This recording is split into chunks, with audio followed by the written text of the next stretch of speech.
Hey guys, with summer in full swing and the heat rising, we all probably want to go to the beach, want to kayak in a river, or go and swim in a lake.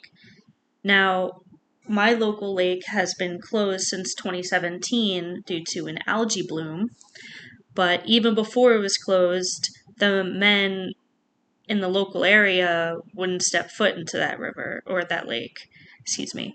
And that's because they knew the legend of Lake Ronkonkoma.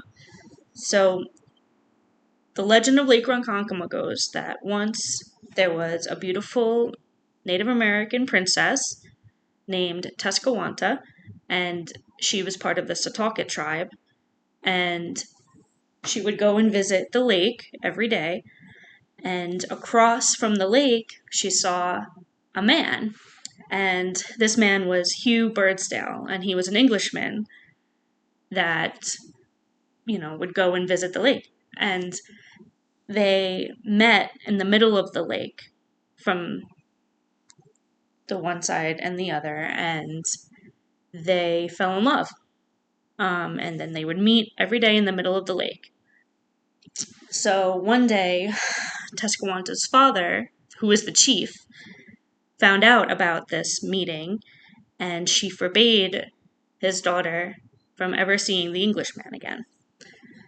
So, against her father's wishes, she still tried to see him, and she would write love letters and notes on tree bark, and she would float the tree bark onto the other side of the lake, but she never got a response.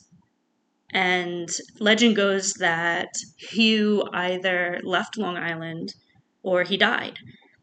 So after 7 years of floating tree bark and never getting a response, the princess took her canoe and went into the middle of the lake where they used to meet, and she stabbed herself in the heart. And the lake became her final resting place.